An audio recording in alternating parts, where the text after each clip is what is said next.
after some brief technical difficulties to begin with, we welcome you back to Game 3 of this Best of 3 Youth League 1 Men Grand Final Series.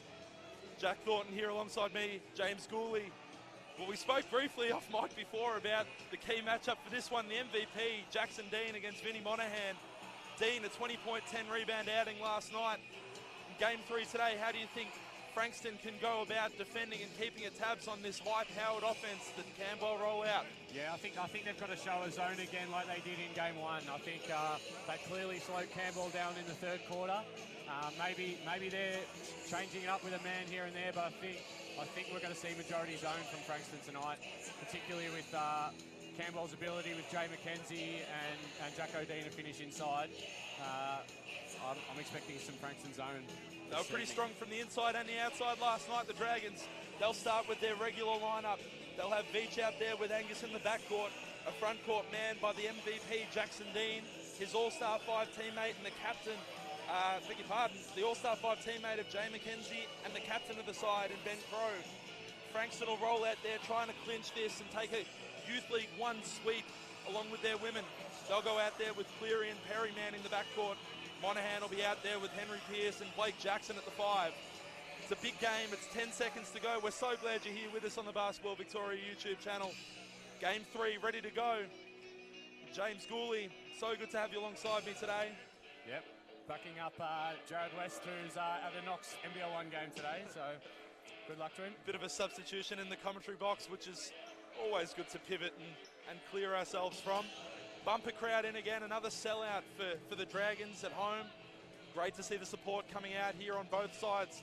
Looks like the pots and pans are back, the kitchen's open. They've brought the drum line along of the Frankston Blues and a massive crowd alongside. I saw a pretty reasonable cohort down in the corner there supporting the backup point guard, Mitch Bacon. Might be calling them the deli by the end of the day, depending on how their cold cut goes. Down the deli. I think a big matchup for tonight's game also is Jesse Lands off the bench for Frankston, along with for Camberwell, Hugo Bergman. Both the backup shooting guards, bit of 3 and D. If one of them can get going, could be a bit of a difference in today's game. Two sharpshooters there, Bergman and Lands. They both average over 35% a game from the 3-point line over the course of the season. It'll be Camberwell in their home reds to the left of your screen. Frankston also in their home navy. We're away in Game 3, and it'll be Ben Perry driving a bit of tempo to begin this one. Dragons out there in their regular matchup defense. It'll be Pearce going to work in the low post against McKenzie. Couldn't find anything there. A tough little left-hand leaner, Josh Cleary. Couldn't get it to go. Here's McKenzie. And Dean, a left-hand finish over the middle to open the account for the Dragons in Game 3. It's a great finish. Got to crowd that, Frankston. He's been so good off the bounce, getting downhill, feet in the paint over the course of the series and the season. It's probably why he was the MVP for the year. Here's Pearce in the low block. Monahan, a 3, left slot. Can't get it to go, and a foul on the floor will go against Blake Jackson of Frankston. Frankston have gone to 2 low post entries their first 2 possessions against Jay McKenzie. Is he Defensive Player of the Year, or he didn't win that one? No, he didn't win that one. That was Vinnie Monahan from Frankston that got the nod for that one. 6 blocks last night might not be the best way to go about things. 6 blocks, but 5 fouls, so they certainly want to attack the body there. As they go now with Veach. He had a really hot finish to that game last night. An 8-point final quarter for him as they move the ball through Angus at the top of the floor. Here's Dean. Veach again. Angus, right wing 3. Can't get it. Nice effort to try and keep the ball alive. That was Jackson Dean, but the ball will go back the other way with Frankston. And a steal by Angus.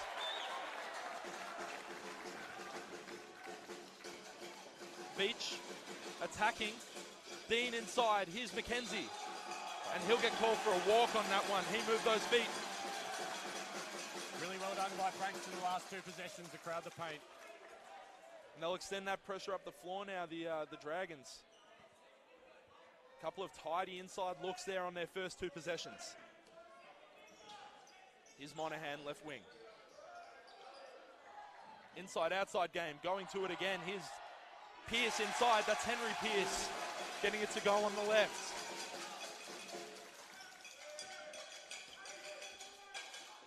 All squared it too early here. 2 minutes gone, first quarter. They'll work through Veach. Veach, a lovely little left-hand floater, or right-hand floater over the top. Gets it to go. Continuing through his fourth quarter there last night. Monahan working on Dean. And it'll be McKenzie with another block. Picks up right where he left off last night. He goes Cleary a 3. And a rebound by Pierce again inside. Great box out Ben Crow. They'll secure it and take it back the other way. Pretty good look there from Frankston. Cleary open 3. Couple of empty sets now for Frankston. You have to hope that this isn't a sign of things to come. They started pretty slow last night. Let's see what the Dragons can do on the offensive end. Dean, a 3. Gets it. He's a 44% three-point shooter on the season, and you can see why as he extends the lead to 7.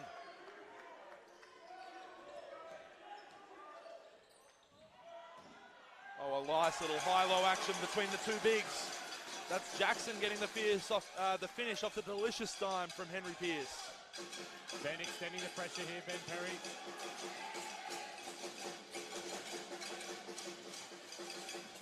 Working again now, Camberwell. Drumline going mad for Frankston down in the corner as Dean goes over the middle. Can't get his little left-hand floater to go. Well defended by Monahan. That was that key matchup you spoke about earlier there, Jack. Monahan, of course, the Defensive Player of the Year, working against that, the MVP of the league. And again, that matchup going the other way. A little steal there, poked free by Dean, secured by McKenzie. Working downhill now, McKenzie on the other end. Spinning, right hand, little floater. Jump hook goes. Lovely move from Jay McKenzie. And another early 9-4 start here for Camberwell. Left corner 3, Cleary. Can't go. McKenzie secures the board. He had 8 rebounds last night to go with his 8 assists and 12 points. As well, 6 blocks on the defensive end for McKenzie.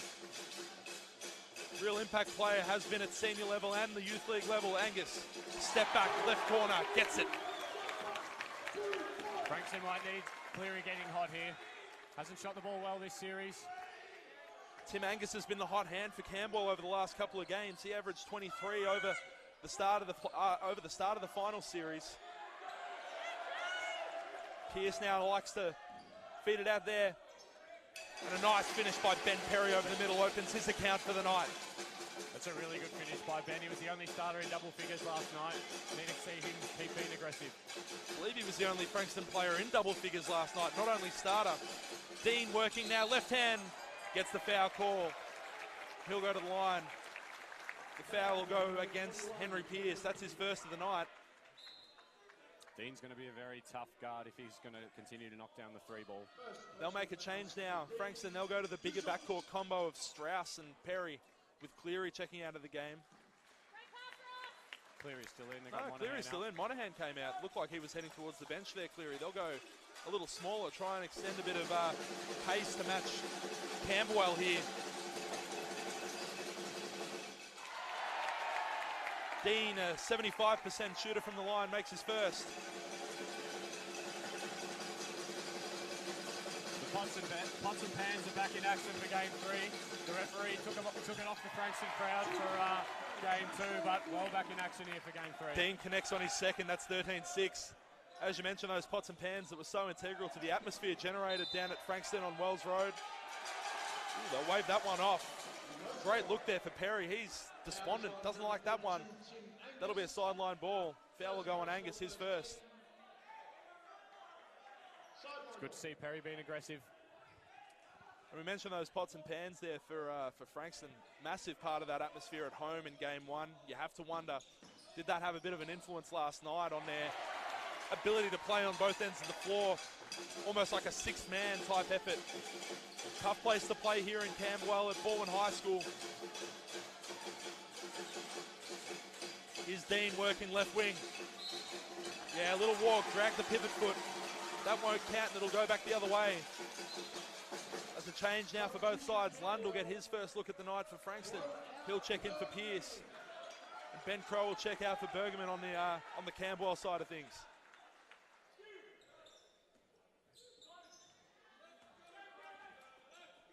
They'll go through Strauss at the top here. Try and work Perry out of that two-guard spot. Oh, a shot is denied by Beach on the right wing. McKenzie runs the break, but he'll turn it over to Strauss. Strauss probably unlucky to not get a call there as Perry goes down and misses a three from that right wing. Great defensive effort on both sides of the ball there. Strauss to win it back and Veach to get that initial block there on Perry's three-point attempt. As Veach, that man goes, tries to go righty, scoop layup. Can't get it. And they're on the charge now, 2-on-1.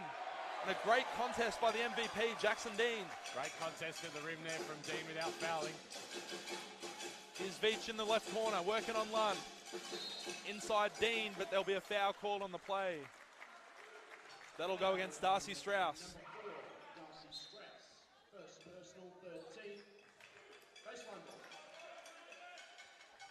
What's up here? Perry checking out. We've got Phillips checking in. Going to be bigger here, Frankston. Inbound goes through Veach at the point. Angus, Veach again, straight away three, will be short. And Jackson will rebound. Cleary, a right wing three. Can't get it to go down, but a great effort on the offensive glass. That's Blake Jackson. Gets the O-board and finish. They certainly struggled with the presence inside last night at times. Camberwell generally came on the inbound ball as Angus connects on a left wing three-pointer. 16-8 lead here, 3 minutes to go in the first. So glad you're here with us, Basketball Victoria YouTube channel. Lund, a little right-hand lay, will go uncontested almost. Seems like the offense has already settled after a few early turnovers from both sides. Yeah, you have to wonder if those game three nerves are now settled, as you mentioned there. Winning time now, Championship Sunday. Here goes Philippi, a three. Misses left, and that'll be a Frankston ball. Went out off a hand. The refs want to have a chat about it here. Looked like it may have been off a Camberwell hand, which was what the initial call was, but they might have a talk about it. No, they're content. That's going to stay with Frankston here. About to see Bacon checking here, the Delhi in the bottom corner. And the Delhi fans loving it as well, just quietly underneath those netball rings and scoreboard in the left corner down the Camberwell sideline. They'll work through Strauss here, who gets a little left-hand layup through traffic. A nice finish through. Strauss only with 2 points last night. Has been aggressive on the rim early here. Looking to add something this game. Jacko to the rim. Dean downhill. It's good, and the foul. That'll go on Philippi.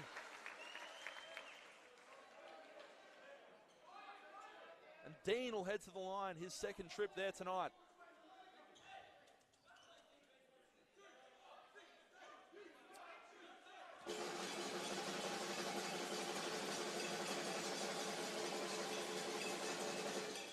Dean makes. As we go back the other way now, it'll be Strauss.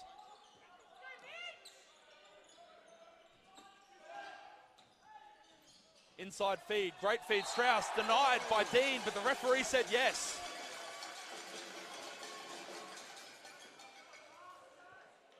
The foul will go on Dean. Look clean upstairs, must have got him with the body. That'll be his second early for the MVP. Just inside the last 2 minutes of the first quarter here. Lund will go to the line. He's a 45% shooter on the season, but makes no mistake with his first.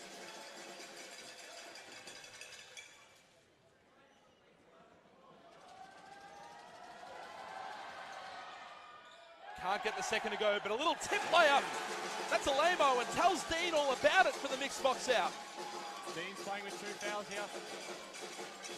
19-15, just inside 2 in the first quarter here. Camberwell lead.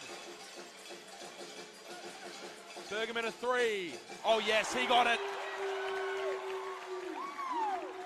He's a 37% shooter, as we mentioned before the game, James. That 3-and-D presence for Camberwell going to be important today, you assume. feed inside to the mismatch of Lund. Can't get the finish to go. See, Frankston looked dangerous inside, which is possibly Camberwell's biggest strength all year with Mackenzie and Dean. But Frankston, a few big bodies are causing him some issues early. A couple of changes both ways. It's Lund, who had a pretty good presence last night with his 9-point outing. Didn't make as much as a presence on the rebounding count as he normally would, averaging 6.5 a game. Only had 1 or 2 last night. He'll go to the line now. Makes his first again.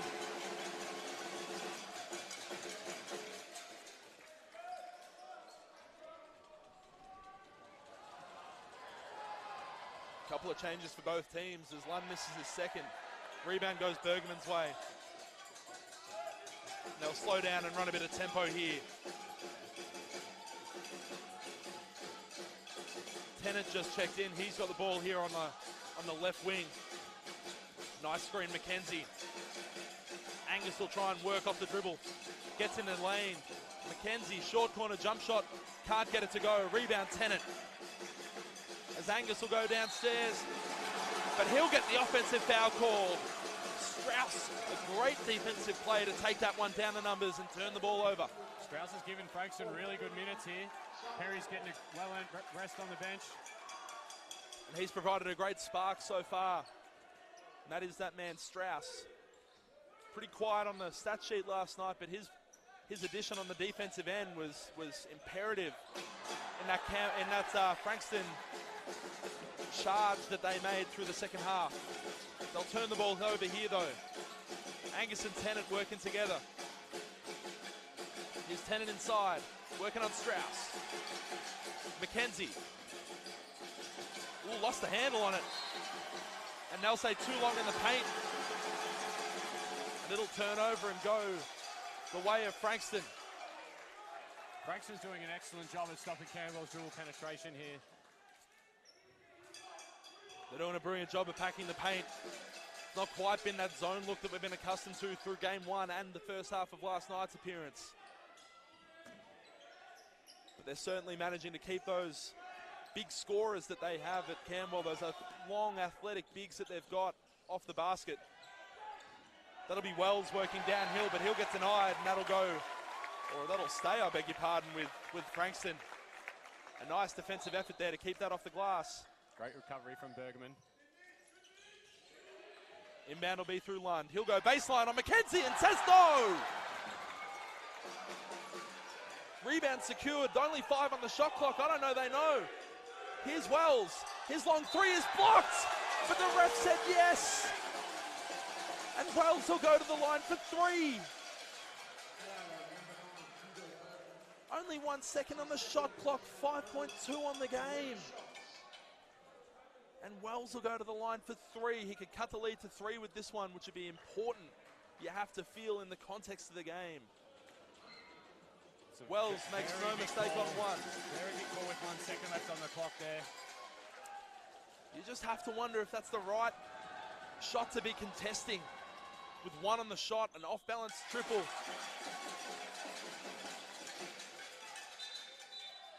They'll try and make a change here before the shot. Tim Angus wants a tee, Ross Wignall wants a tee, but nothing doing.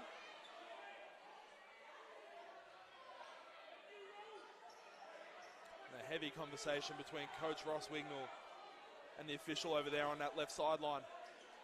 Coach of the Year, Ross Wignall, his second season in charge of the Camberwell Youth League men. You have to admire the work that he's done there. A 22-0 regular season, only lost to Frankston so far. Wells got all 3 to go, and they'll make a quick change. Lance will come out, and Ben Perry, the All-Star 5 member, will come back into the game.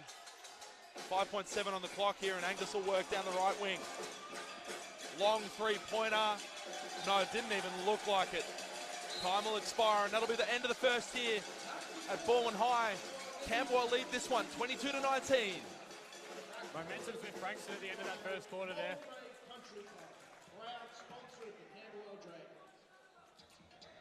It was a pretty good first quarter there for the MVP, Jackson Dean. He had 10 in his 8.5 minutes on the floor there. He got a nice little rest at the end. Pretty well scheduled rest that he's had. James Gooley, your first quarter thoughts there? I think Jackson Dean's sitting there with 2 fouls, so that could be a problem for Camberwell later in the game. Also, Camberwell starters all played 30 minutes last night, whereas Frankston are a lot more spread out. So could that be a deciding factor in the second half on the second game of a back-to-back? Yeah, and those starters for Frankston have managed to still be rotated tonight. They've kept the game pretty close. They've had some solid contribution off the bench. Wells with 3 and Lund with 4 so far to go tonight. And of course, their regular starting 5, they've got some action out of Blake Jackson inside. He's got 4 so far on 2 of 2 shooting from the floor. So glad you're here with us. The quarter time break, it's James Gooley alongside Jack Thornton. We're so glad you're here with us on the live stream. It's Championship Sunday here at Bournemouth High. It's been a pretty solid outing, and when you consider last night, it's been tough.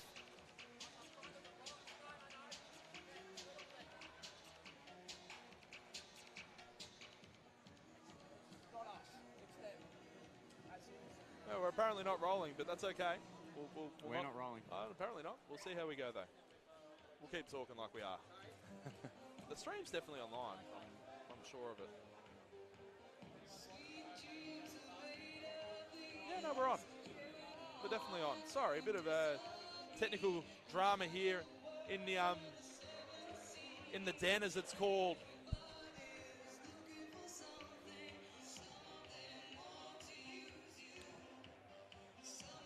Is it the den or the well there, Jack?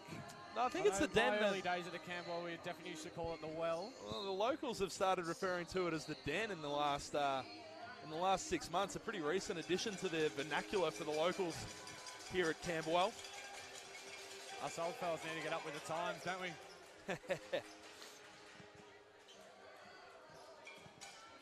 Set for a start here in the second. It'll be Angus to inbound through Veach. So it'll be Angus and Veach out there manning the backcourt. They've got Tennant out there with Bergerman and McKenzie in the first.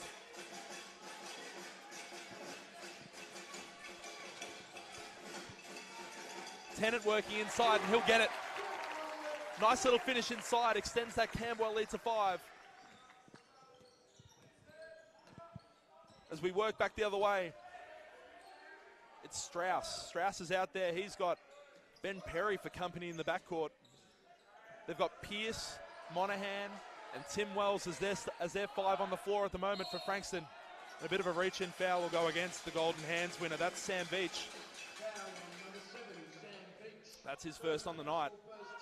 You mentioned at the quarter time break there, Gooley, that it's the foul trouble that's got to be a bit of a concern for Camberwell moving on in this game. They had a couple of guys in big trouble last night. McKenzie fouled out despite his 6 blocks. And it was the MVP, Jackson Dean, that had a lot of trouble as well, as Tim Angus picks up an offensive foul there on Monahan. That'll be Monahan's first of the night. He's struggled to have an input so far. It's very noticeable, Frankston trying to force the ball into the paint and draw these fouls. No points so far for Monahan, and a couple of fouls to go with it, or 1 foul to go with it. Tennant will work off the left wing, looking inside. Here's Angus.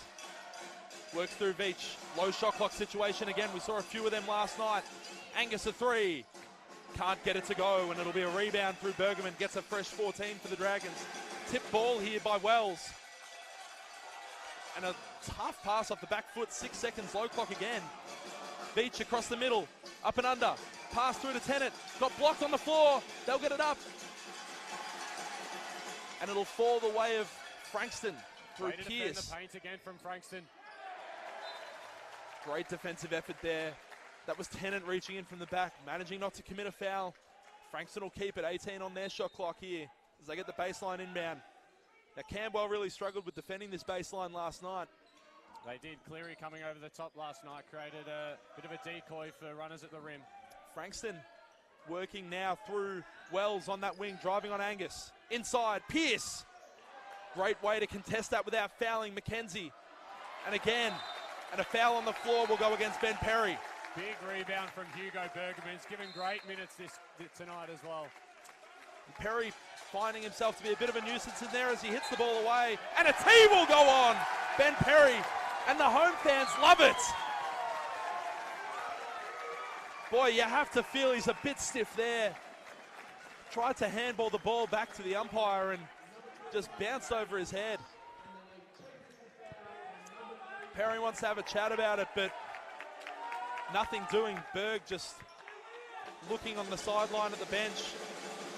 He might have a reasonable claim there, Perry, but he might be best off just leaving the ref alone. The Camberwell fans are really getting into him. I think the tough one here is now Angus going to the line with a rowdy Frankston corner of away support. He misses both of the technical free throws. Frankston, beg your pardon, Camberwell will get the ball from the sideline as Angus checks out. That was 2 fouls there on Ben Perry, the leader and the talisman for this Frankston outlet. Great ball denial from Strauss. Working now is Veach. They'll go inside through McKenzie. 5 on the shot. Mid-range jumper is long. And a rebound, Bergman again. That's his second no board in the space of 2 minutes. Veach downhill. Finds McKenzie off balance. 2. Misses the lot. Wells secures the defensive glass and they'll work through Strauss now.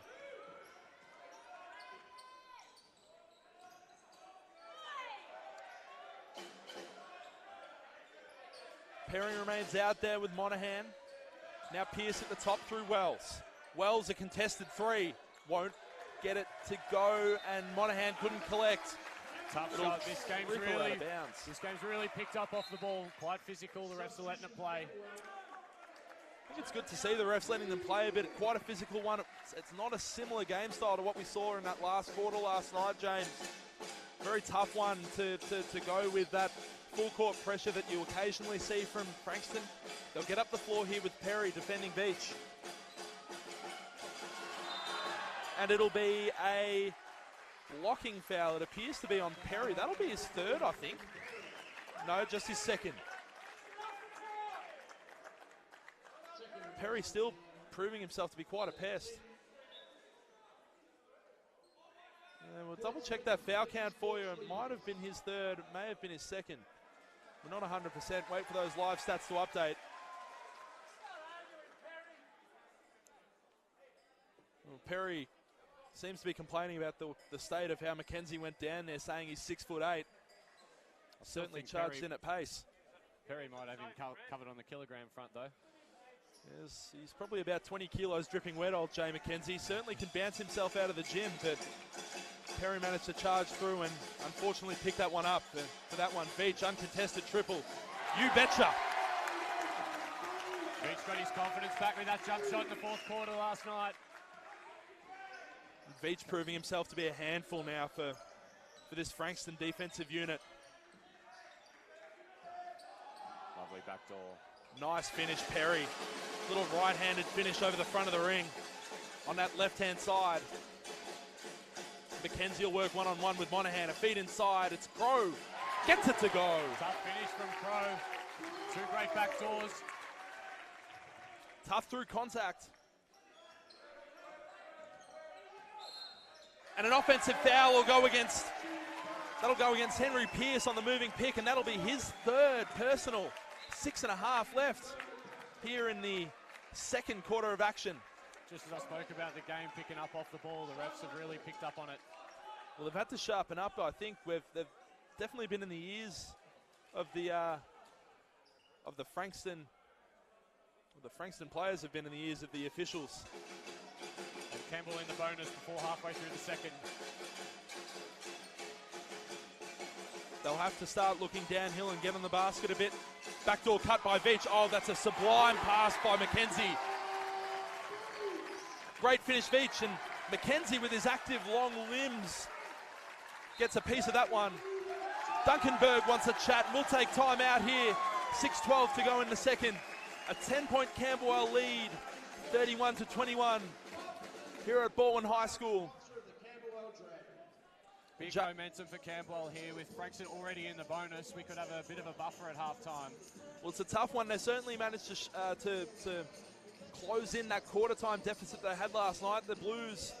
But it was that 16-point 16 points, I think it was last night at quarter time, closed back to 12 at the half. It looks like it's going to go the other way at the moment. Currently extended to 10, as we mentioned a moment ago. It's been a couple of guys doing the damage so far for Camberwell. Dean still filling the scorers. He's got 10. It's the other guys starting to get hot now. You've got Veach, who's got 7 on 3 of 5 shooting.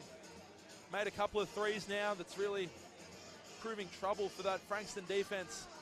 You have to wonder if this is a defensive change that's going to be made. Your thoughts, James Gooley? Yeah, well, we spoke about before how Frankston, with their depth and shared minutes, could be a factor for them in the second half, but we're really going to need some of their heavy hitters to put some points on the board here. Cleary's back in the game.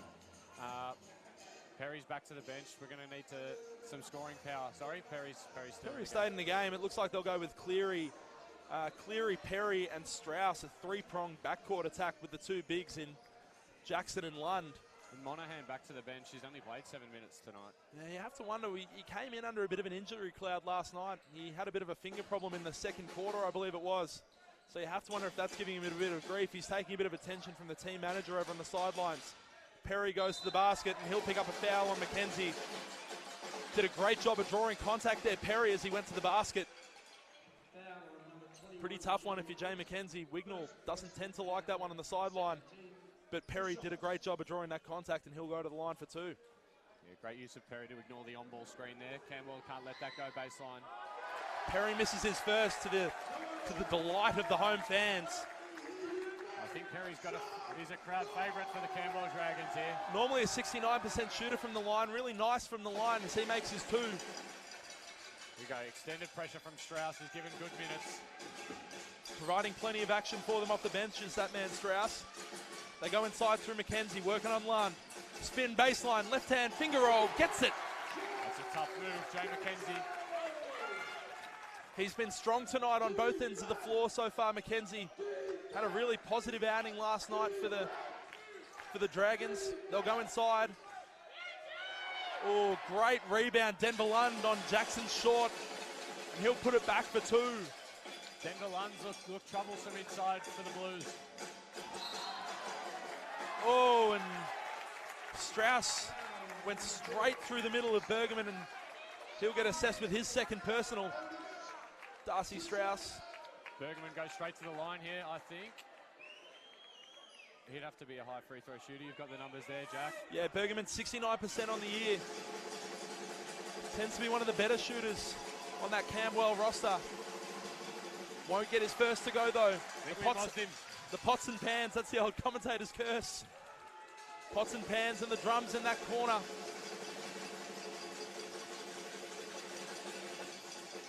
Missed both. Bergman misses both, but gets the steal. He'll turn it back over. Bergman's been great off the ball tonight. Really, really active. Couple of offensive boards, a rebound. McKenzie driving downhill. Strauss did a great job to take it through the chest. 4 on the shot, turns it over through Perry. Tried to draw it. Oh, and a great defensive play. Bergman gets a piece, and he'll win it back for the Dragons. Hugo Bergman, awesome in transition, D. He's doing it all, not just on the score sheet at the moment. I think Denver Lund was winding up for a big jam. Hugo Bergman came from nowhere. A glance over to the Frankston sideline. I think Darcy Strauss has jumped out of his shoes. He's torn a hole in the Nikes. That reminded me of Heath Shaw and Nick Revold in the 2010 Grand Final, Jack. I wonder what's going to happen here for Strauss. I hope he's got a backup pair of wheels in the locker room, because it looks like he's torn a hole in that pair. We've seen Jesse Lands check in here for Frankston. Veach, another 3. Gave good minutes last night, Jesse Lands. Hopefully he can get involved. That's Veach's third 3 on the night. He's got 10 now. They'll go inside through Lund. Lund, a little shovel pass. And Jackson Dean, the league MVP, ties it up with Blake Jackson, who wants to have a bit of what for with the Camberwell captain, Ben Crow. And he'll have a bit of a dressing down by the referee there. He's getting a bit too chippy. Crowy's always first to these little actions. And it's nice to see the captain of that Dragons outfit be the first man in. They'll go downhill here. Jesse lands, lovely move. Great feed inside, finds that meek man, Denbalun. I'd love to see more of him in the second half for Frankston. Offers some length and defense like Hugo Bergerman for the Dragons. He was pretty quiet, Denbalun, on every outfit but the score sheet last night. It's nice to see him having a positive impact once again. Inside now, Jackson working on about 3 different people. Home crowd screaming for 3 in the key, and it'll be a foul that'll go on Jackson Dean. That's his second. 3rd team foul. Just inside 4 minutes to go here in the second quarter. I believe that one was on Jay. That's his second, so he'll come out. No. Jackson Dean will check out, and Jai Scales will come in. See what he can do. He's a real spark plug, Scales. Defensively, provides a big body, and they need a big body to go with Lund at the moment. Undersized 4 Jai, super strong. Perry across the middle, tries to feed in. No scream for a kick ball, but they won't get it. It's going to go Camberwell's way, and a steal to Bergerman. He's been everywhere at the moment. Here's Veach. Rip and go to the right, finishes on the left, and one! The offhand finish was great, and Cleary will pick up a foul. That's his first. Cleary had troubles defending the ball last night as well. Great recognition from Veach. Hugo Bergerman did a great job there.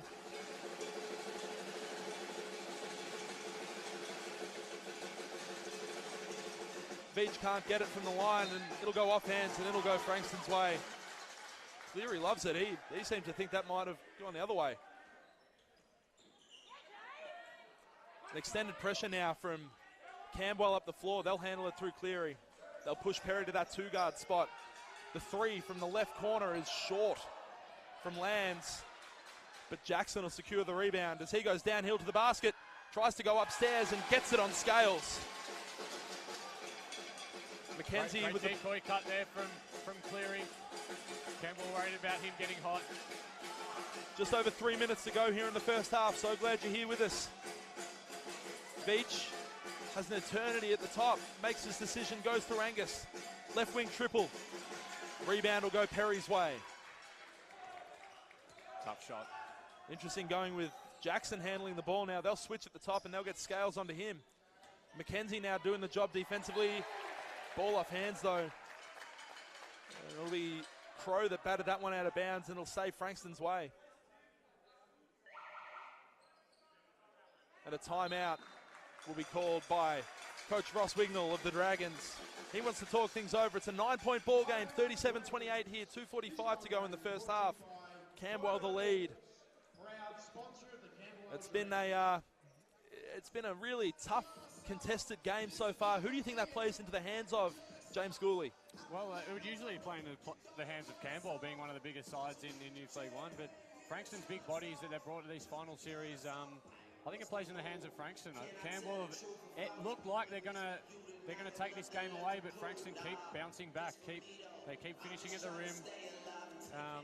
It's got that feel that Campbell's just going to pull away, but they just can't. Yeah, they're doing a really great job of staying in the game here, Frankston. I think that big presence, as you mentioned, is going to be something that's going to be vital for the Blues and their hopes moving forward in this one. They've got themselves in touching distance. It's only a 3-possession game if you want to count threes in that.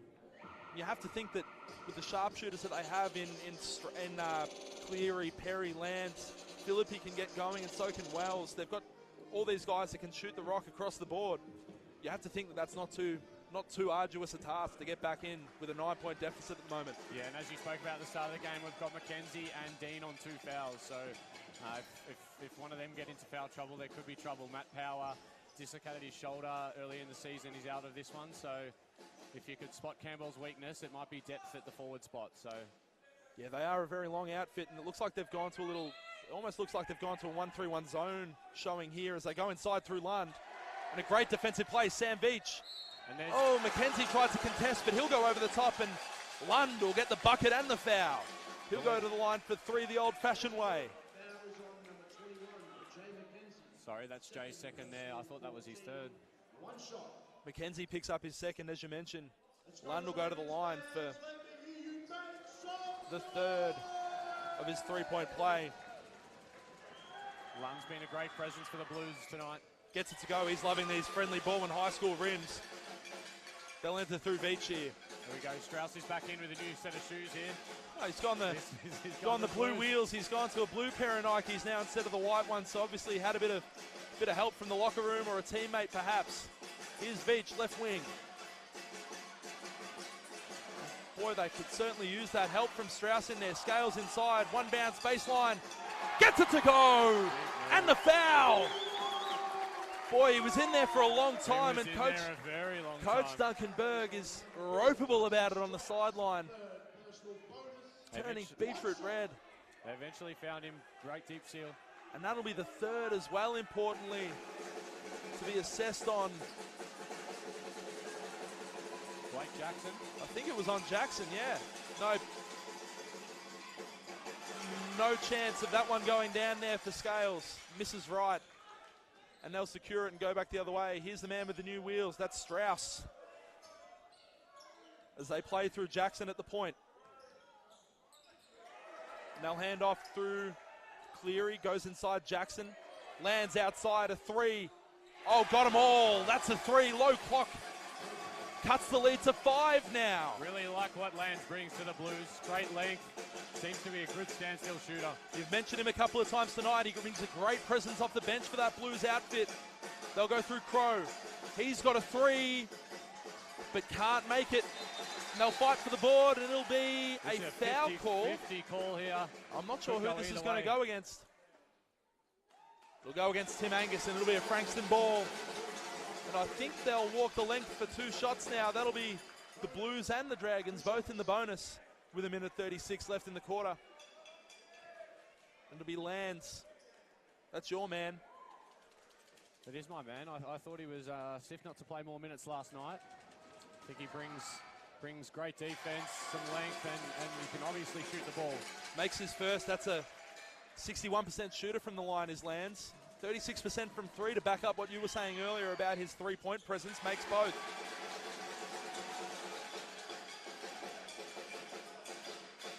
Three-point lead now for the Dragons with 90 seconds left here in the first half of action. So they've switched the matchup on Veach here. They've put Lands onto Veach. Strauss has moved off him.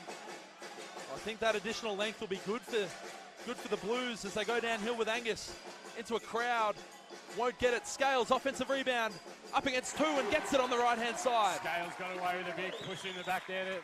Great room for that offensive rebound. Well done. Got himself free, got away from that box out, but got the finish to go, more importantly, for that Dragons team. Ooh, Jackson had a look at a corner 3, but he's being harassed by Scales in the corner. Right in front of the Deli Meat fans as Cleary takes a long 3. That's a tough shot. Tough off the bounce, falling away to his left. It'll be Angus that secures it, and it'll go Camberwell's way with 40 seconds left in the first half.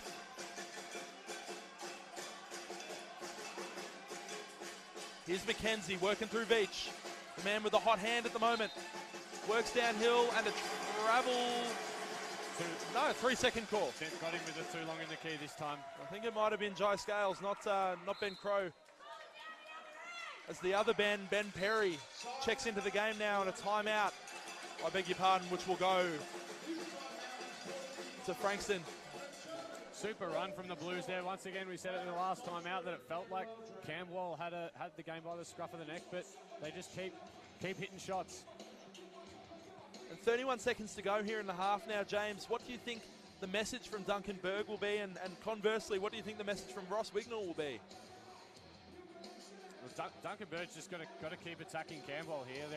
They're up to 5 fouls this quarter. There's some potential foul trouble, as you spoke about earlier. I think Camberwell a bit spooked by the pots and pans in the corner. I think it seems like they're about to take this game clear, but just maybe a bad turnover here or there, missing easy shots.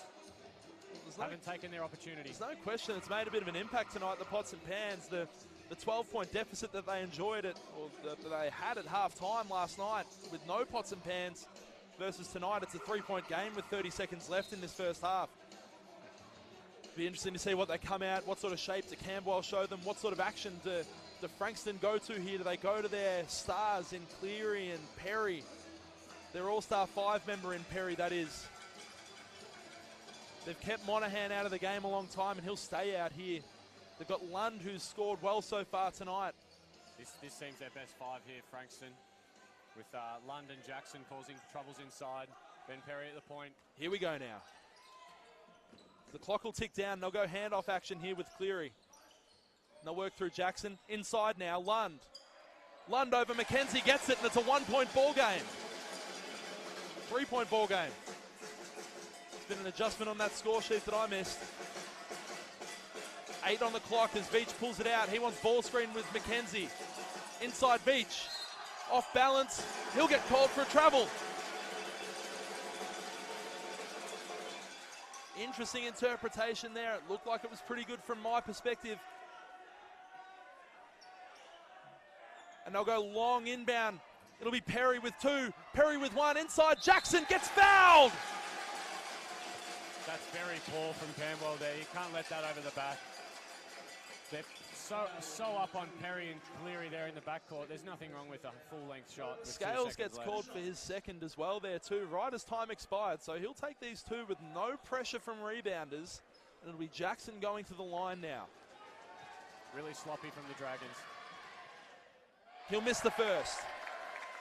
And as you mentioned, it was an absolute disaster class in defensive transition on that inbound. 2 seconds left. You shouldn't be able to get that ball the length of the floor, but they did. And now Jackson sees himself. He's got his second here. And he'll miss both. Wow, you have to feel that's an opportunity missed there. But Frankston are up and about as they head to the locker room. They're 3 down right now. It's 41-38 here at Baldwin High School as we'll take a leave of absence for halftime. We'll be back with you shortly. So glad you're here with us. Basketball Victoria YouTube channel.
Test.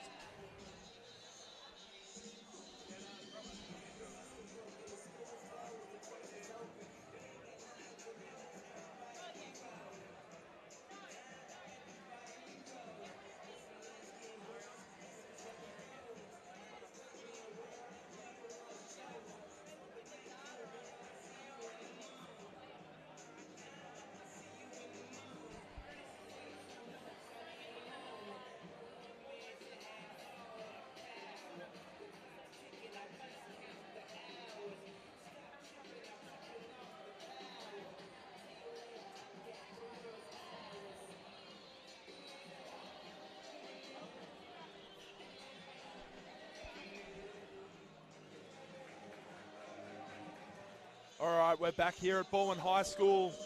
Jack Thornton, James Gooley alongside you. So glad you're here with us. James Gooley, some first half thoughts. Yeah, so we've got Jacko and Sam Veach both in double figures for Camberwell. I just saw at the end of the first half there that they started to chase Veach over the on-balls. He's hit a couple threes on him, so that's probably something that could open things up for Camberwell. Veach getting on the rim. And for Frankston, we have Denver Lund has 13, which has been really important with Henry Pearce in foul trouble for the Blues. He's been big for them tonight, Gooley, and you certainly think that last night his 9-point performance has certainly boosted that confidence, and he's gotten back in the game. As you mentioned, 13 points to go with 4 rebounds, and he's added some great influence on both ends of the floor, changing shots, hasn't produced any blocks to this point, but he's certainly done a great job of contesting and challenging and being a big presence. Yeah, we got Cleary 0 of 5. Campbell have 6 players have 2 fouls, so could have some problems there late in the fourth quarter. And we're back now. We're back live. Camberwell in their reds to the right of screen. Frankston in their blues to the left. It'll be Veach out there with Angus, the MVP, Jackson Dean, Ben Crow, and Jay McKenzie. And for Frankston, their starting lineup they'll go back with Cleary, Perry. And they'll have Vinnie Monahan back out on the floor after a long stint in that first half with Henry Pearce and Blake Jackson. It's good to see Monahan back out here. I'd like to see Lands in for Perry here. I think Perry's cost them. Oh, great move there. That's Henry Pearce, goes to the bucket, goes up and under on McKenzie, gets it to go. 1 point game. And a 1-point ball game now as they cut that lead once again. Great move, Veach off that screen by McKenzie. Perry hit the deck. There's Perry trying to chase him over the top there. Veach takes the lane to the rim. That's a great drive and a great finish on that right hand there by Veach. Monahan working outside now. A lot of time with the ball in hand. He had no help whatsoever. Cleary can't get it, but no board. Monahan won't get the finish though, and he'll tip it out of bounds, and it'll be a Camberwell ball. Great defense from Camberwell. Well done, Jay McKenzie without fouling. Another tough shot for Cleary. It's a tough leaner over the top of traffic. That's some big traffic there too. They'll work through the MVP, Jackson Dean now. Angus looking outside. Here's Crow along two. Was short. As Jackson will clean up the boards. And they'll go back the other way now. Perry working with Pearce. A nice little feed inside. Pearce working on McKenzie. And they'll feed to Monahan. A long three. Bingo! Got it! Monahan's first points of the night. And a timely first points of the night too, as they tie the game up at 43. 8:11 left in the third quarter. The pots and pans have certainly picked up. You have to wonder if that factored into Ross Wignall's halftime address. Here's Crow now. 3 on the clock. Goes up top, way off. They'll turn that ball over now.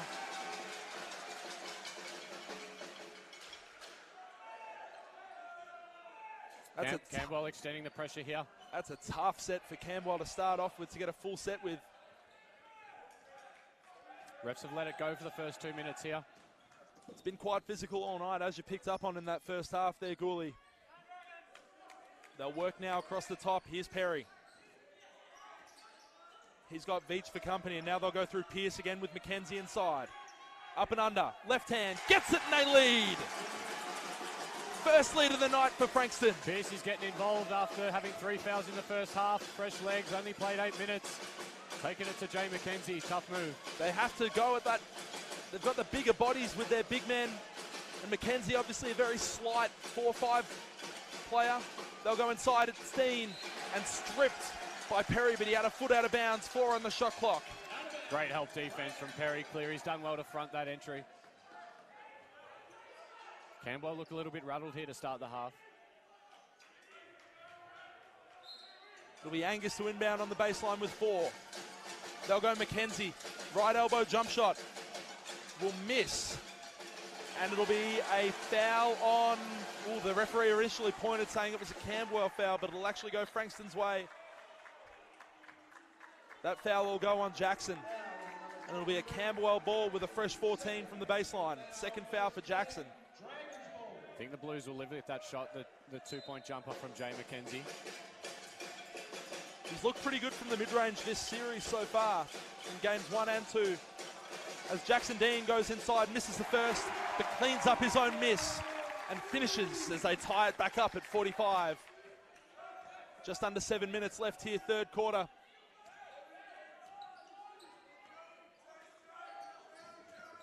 They'll work through Cleary at the top. Cleary and Perry, that formidable backcourt duo. Spinning inside is Pierce, lost the handle.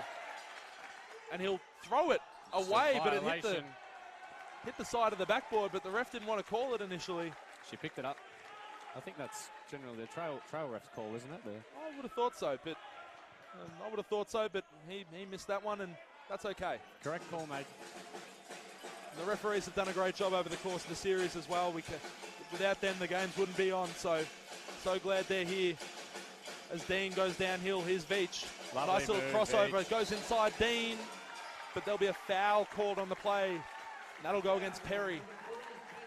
That'll be his third. And second team foul there for Frankston here.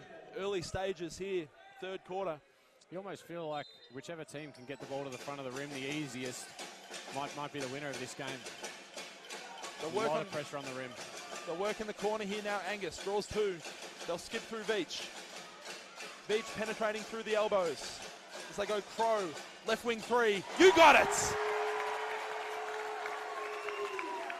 3 points, Ben Crow. As they regain that lead, back to 3.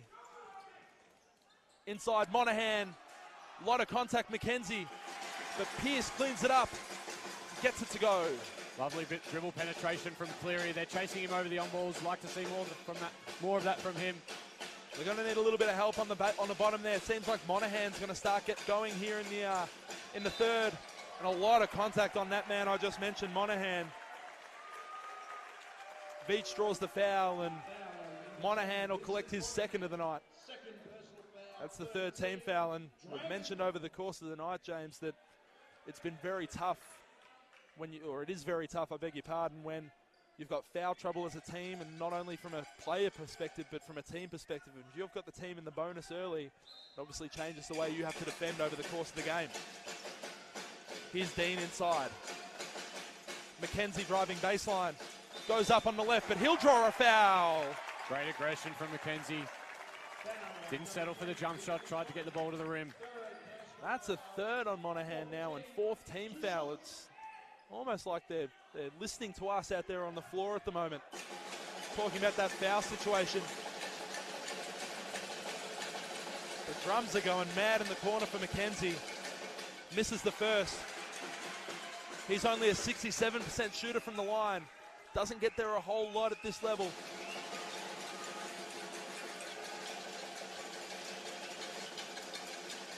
And he makes his second. Bumper crowd in here at Bournemouth High today is rocking on both sides of the floor. Hello to those at home that couldn't join us this afternoon. I know there's a couple of names that, definitely tuned in watching alongside that couldn't make it along. Strauss back in, Monahan's out. They'll work through that man, Strauss, who's just come in, the man with the blue shoes. Works inside his Pierce. Great hands. Dean gets a piece of it. Overplays Jackson. Great decision. Goes through Perry. Long three-pointer is short. And they'll run it back the other way now, the Dragons. Looks like they're trying to get Crow a little bit more involved on this offensive end now, as either in that feeder spot or as a scorer himself, as McKenzie connects on a right elbow jump shot.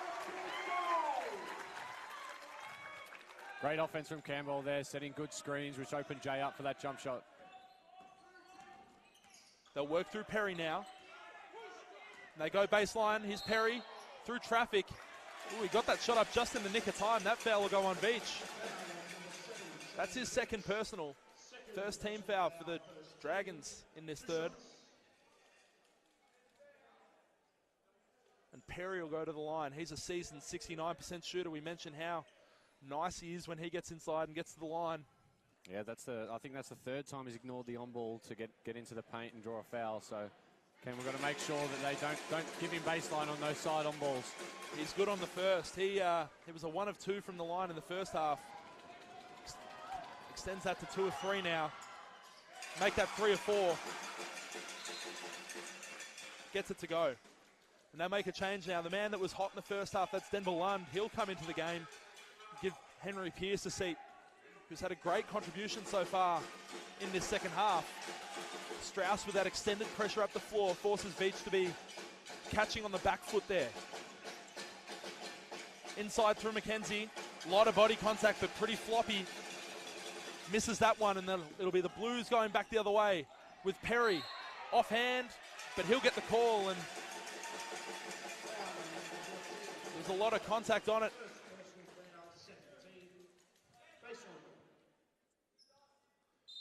It'll be a baseline ball now for Frankston. They go through Cleary for a left corner 3. Couldn't get it. Rebound Lund. Long 2 from Cleary, foot on the line.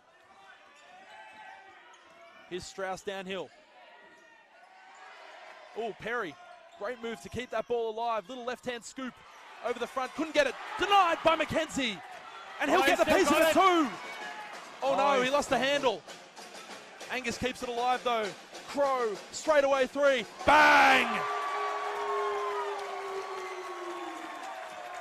5-point lead now for the Dragons. Great transition from the Dragons. Have the patience to pull it back out when they lost the handle. Crowy steps into a transition 3. Here's Perry, right elbow jump shot. Smooth as you like. And a great board there by Ben Crow again, doing it on both ends at the minute. He'll go to the line. Jackson will pick up another, and Crow will walk the length of the floor. That's the third for Jackson. They're big, starting to get into a bit of foul trouble now. They'll make a couple of changes now. It'll be Philippi and your man Jesse Lands coming back into the game now.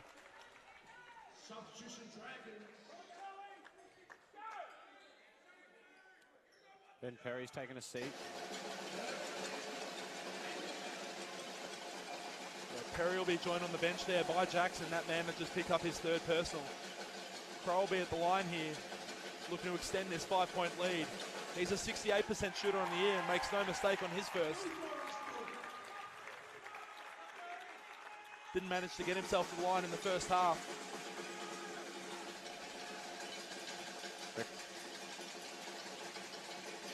Makes both. Ben Crow with 8 this half already. Camberwell's best shooter, seen the ball go through the net a few times.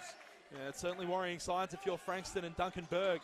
You have to wonder if you have to start making changes to account for that Ben Crow offensive punch that he's provided so far. Little away screen action. His Lands a 3, right wing. No good. But a great effort to keep it alive was Philippi. And a great effort again by McKenzie.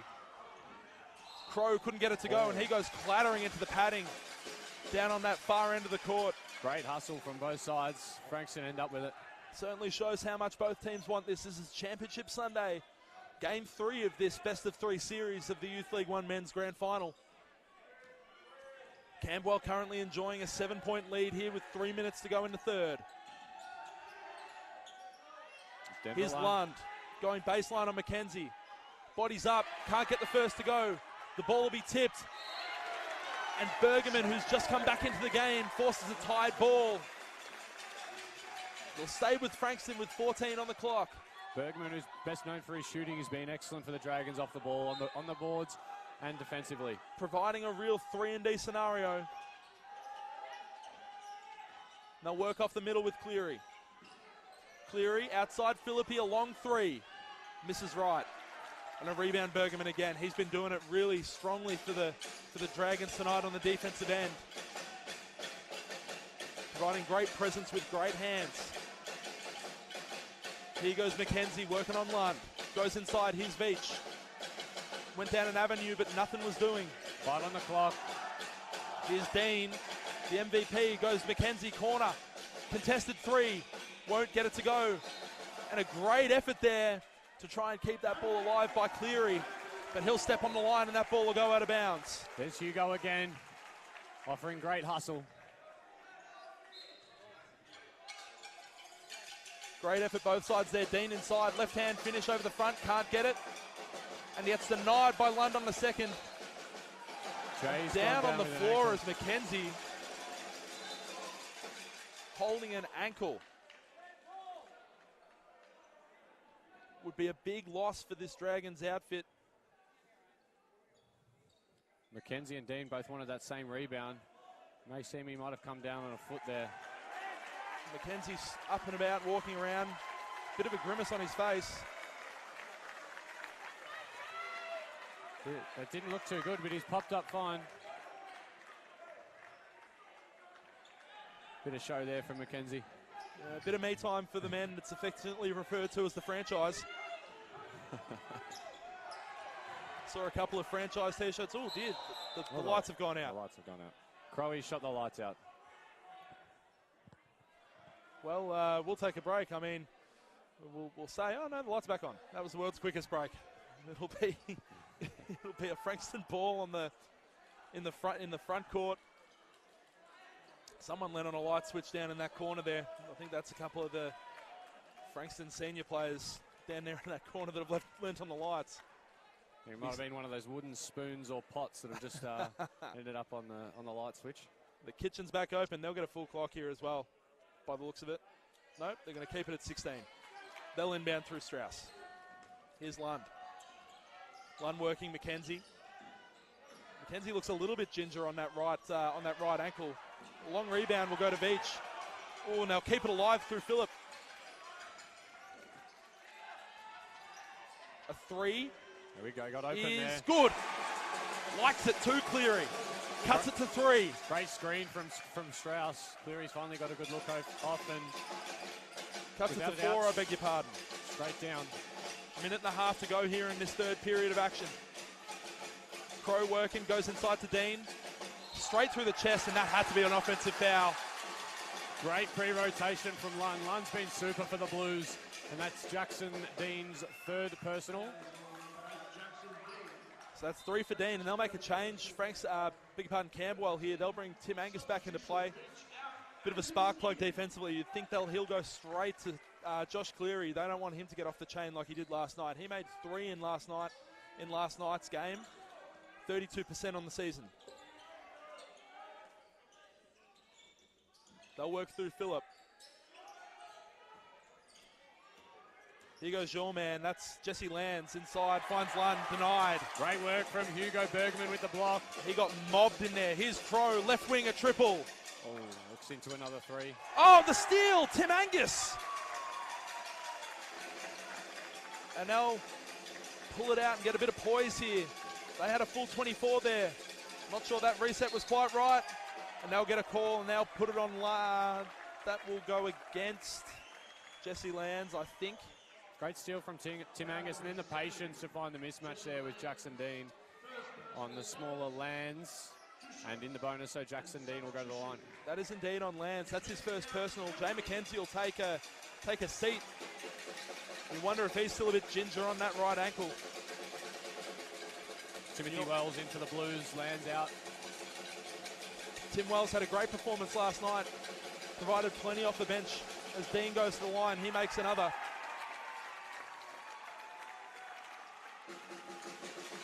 Named league MVP last night was Jackson Dean, a member of the All-Star 5 also. Misses his second, and the ball will get batted out of bounds. It'll be Camberwell ball. And it was Phillip that knocked it out of bounds.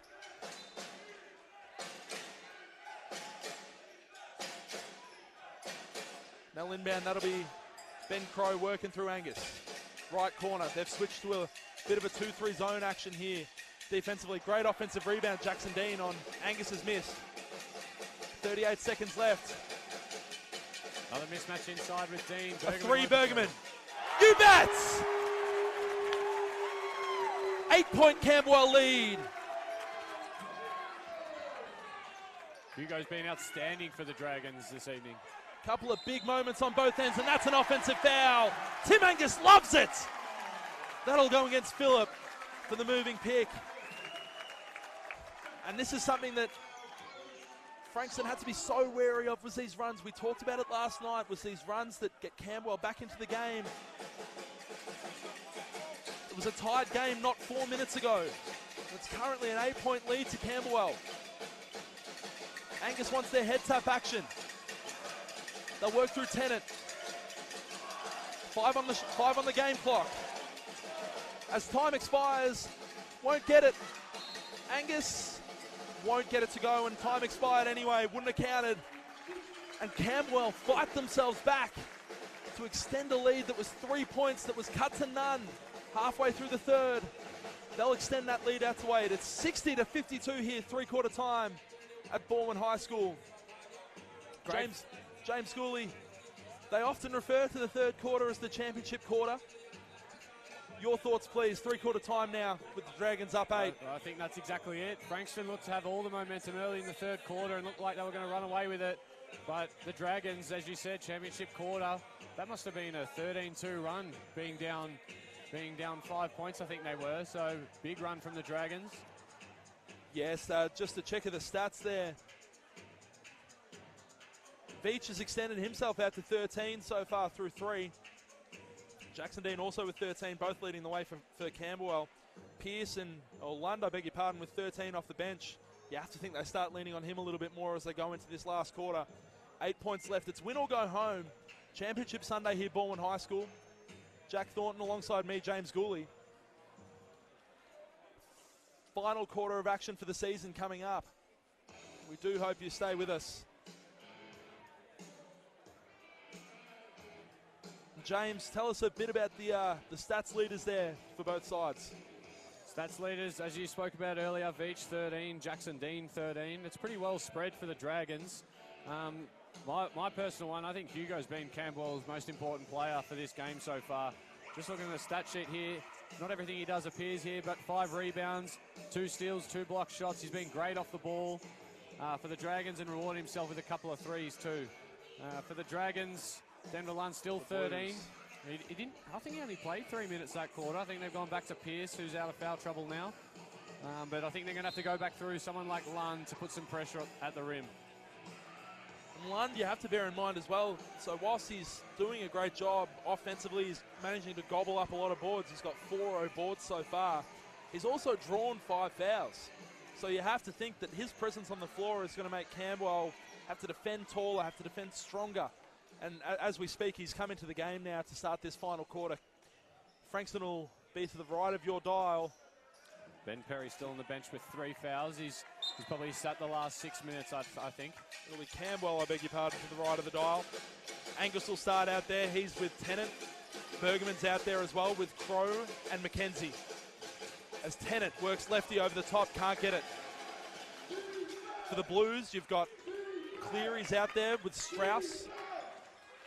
And they've got Tim Wells at the 3 and the 2-prong big attack of Denver Lund and Henry Pearce. Over the top, this is Cleary, a 3. Can't get it to go, and a great rebound Hugo over the top. Again. Hugo Bergman. He's been outstanding, immense on both ends of the floor. Getting it done on both ends, and you need those role players to be able to come out here and do their thing and provide when they need to. McKenzie will play through Angus here, left seam. A world of time for Ben Crow, who shorts the 3. Want a bit of pressure up the floor from Tennant there too. Don't usually see Crow miss them with his feet set. Excellent 3-point shooter. Here's Frankston. Have they got an answer here? Down 8. Start of the final. Nice deflection there, Bergman. Downhill with Strauss. Corner 3. No good, but an offensive rebound. And they tried to put that back in, was Lund. Couldn't get the tip to go. Down on the floor again is Jay McKenzie, he's pretty stiff and sore on that right ankle. You have to wonder how much more part he'll play in this one. He is sore. Lund had the uncontested rebound there with McKenzie on the floor. Bergman's taken a rest.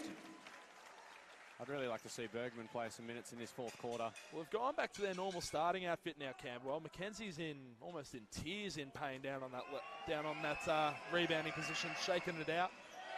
Lundell misses first there, a 45% shooter. Tonight he's 3 of 5 from the stripe, make that 3 of 6. Important shot this. Misses the second, but an offensive rebound, that's Strauss. Long miss. Oh, an interesting breakdown defensively. Offensive masterclass there of a feed from Strauss. Gives it to Lund, who puts it in, and the foul. Strauss. McKenzie picks up another, that's his third. Strauss just as effective in the blue shoes as he was in the whites.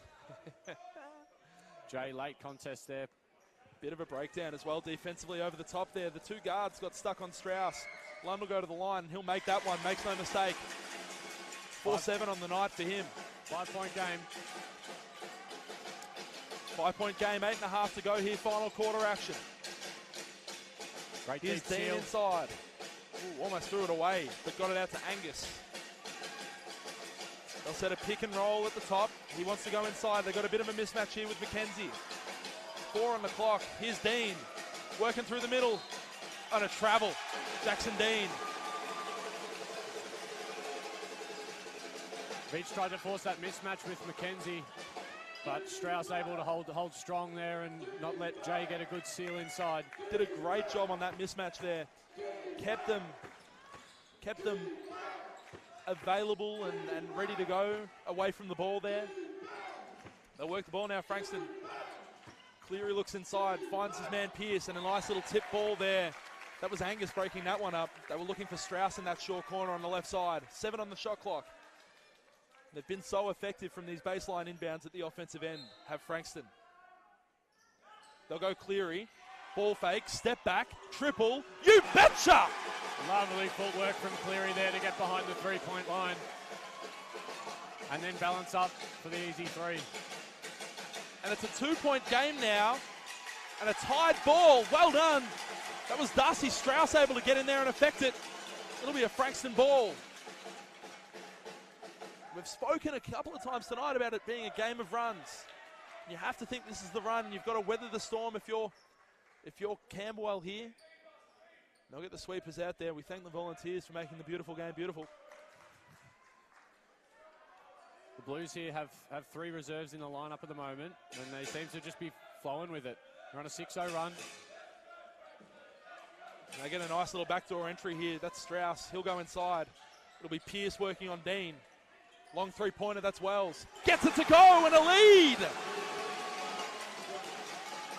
Big shot from Wells. He was excellent in the second half last night as well. Camberwell trailing for the second time tonight as Veach tries to go inside, but he'll get blocked out of bounds. Great help defense from Wells. Veach searching for that contact. Wells managing to do it on both ends there for the Blues. Makes the big 3 down one end and then breaks up that play with Veach inside. As they'll try and throw it in and it'll be deflected and go out of bounds. Interesting look. You think you've got to settle down.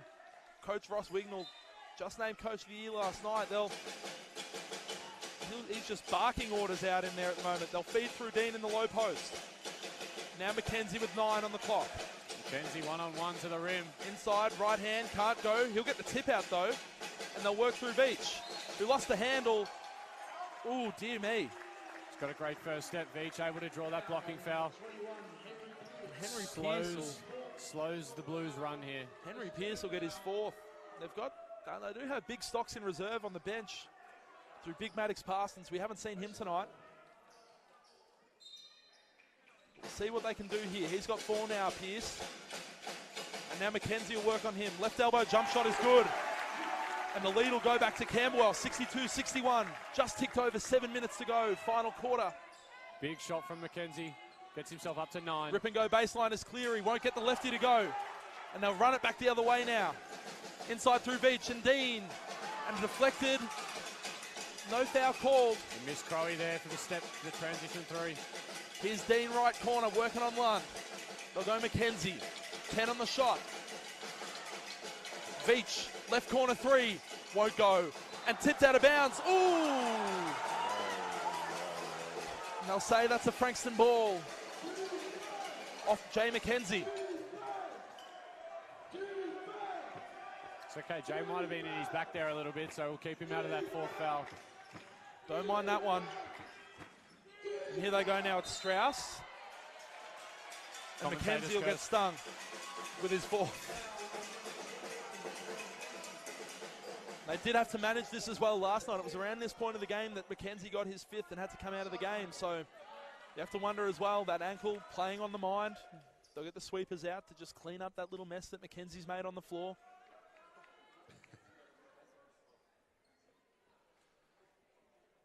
Now with 6:20 left, James, it's got to be tough now, I think, to predict a winner. But at this early stage, have you got a favourite that you like at the moment? Camberwell +1 at the moment.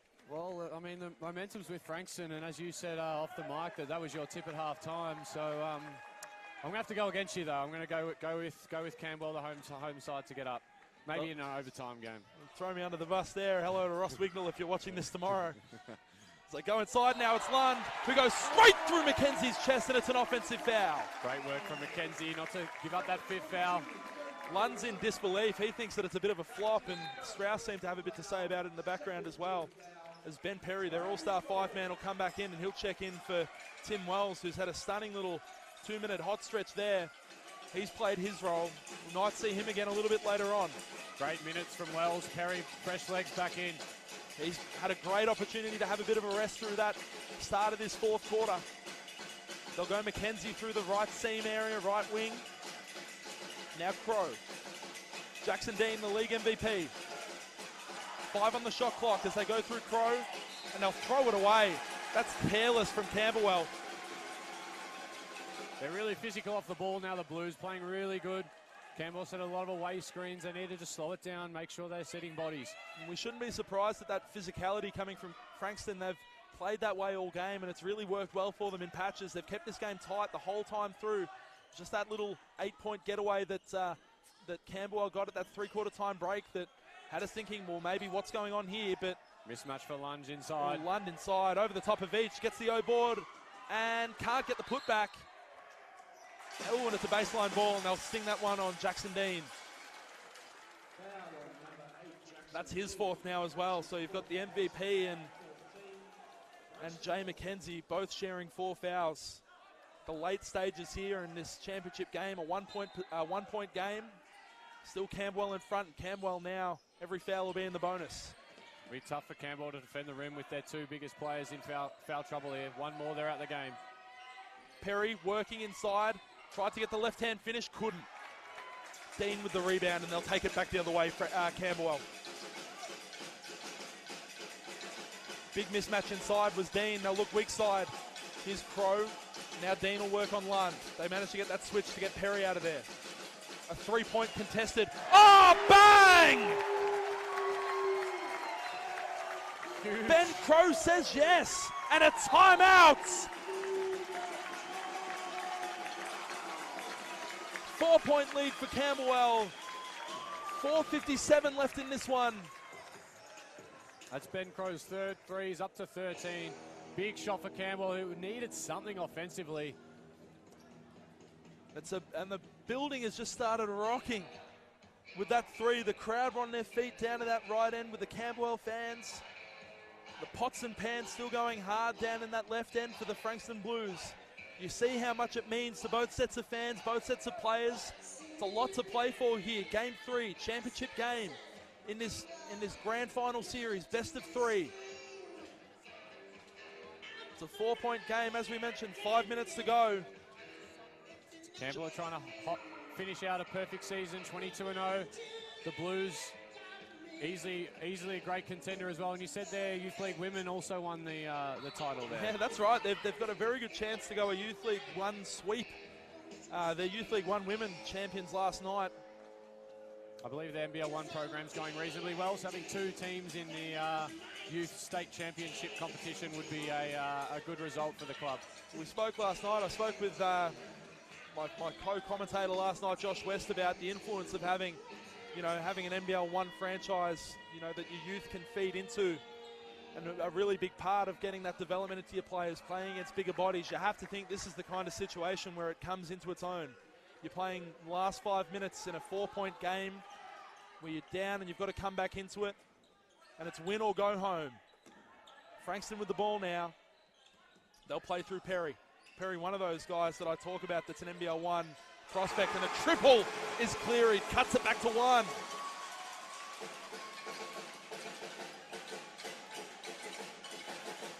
Great play from Frankston. They've run that a few times. I think Perry's hit 3 threes all from that play.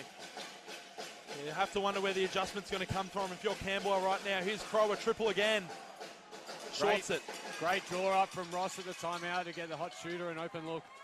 And Perry will go downhill to the basket. Denied by McKenzie, but looks like it'll be a little foul on the hip. Veach has to put his hands up for that call. Yeah, we'll go on that man, Veach. That's his third personal. Camberwell now in the bonus. 1 point ball game, 4:13 remaining.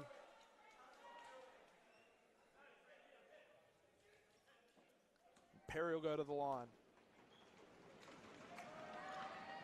Makes his first. As you spoke about, it's great experience for these young players who otherwise might not be playing down the stretch of these NBL1 games. Get the experience at the Youth 1 level. Well, we've got 6 of their guys as Perry makes his second. 6 guys from this Frankston outfit that have been on their NBL roster at some point through the course of this season. That experience invaluable, and they're all coming to the fore now as we go in deep into this fourth as Dean, the lovely cross into the middle, won't get it to go. It's a 1 point lead to Frankston as Jackson Dean heads to the line. 4 minutes on the nose to go.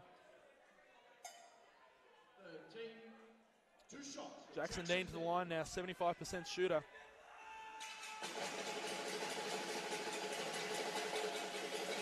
Been there a couple of times tonight. He's 4 or 5 on the night. Make that one 5 or 6 as he connects on his first. Referee's no concern about the pots and pans, really louding up here. I quite like it. I like it, brings character. I'm hungry. You get a feed after the game. Don't forget to support local in this difficult time for businesses. I'm using the Frankston pots and pans for my feed. Here we go now. Here's Pierce. Now Perry working on Beach. Beach the golden hands man, but it's McKenzie who gets a hand in there of his own that was golden and knocks that ball out of bounds.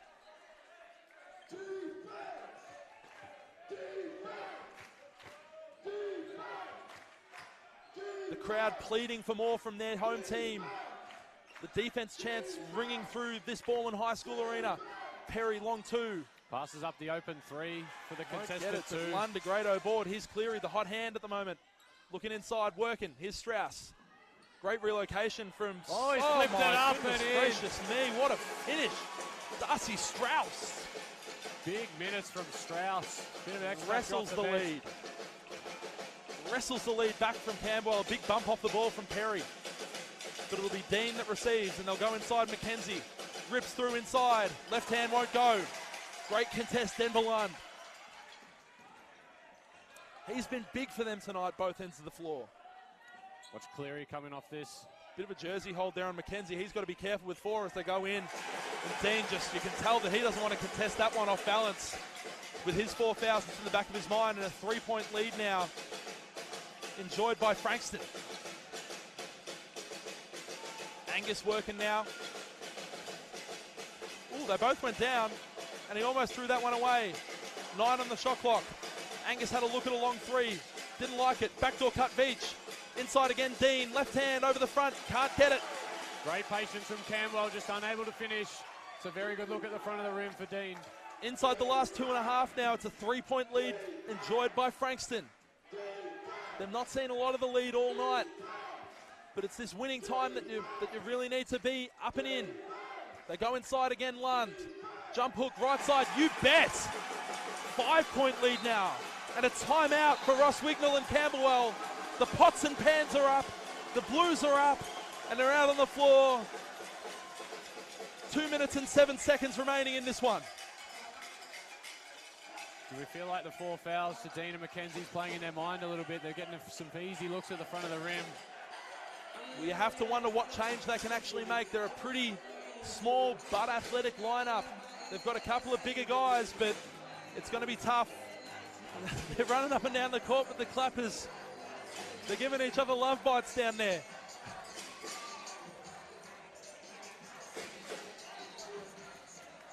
Let's see what Ross can draw up here. Really need a bucket. 5-point game. You have to get a score, but you can't. You've got to spend a couple of tickets to get back into the game by getting back to an even keel. Worst case, you've got to spend it to get in. You can't die wondering here. You cannot die wondering. It's been such a great season for this Camberwell outfit. 22-0, as you mentioned, in the regular season. Their only loss so far coming in Game 1 against Frankston in this Grand Final series. Undefeated in this building throughout the course of the whole of 2022.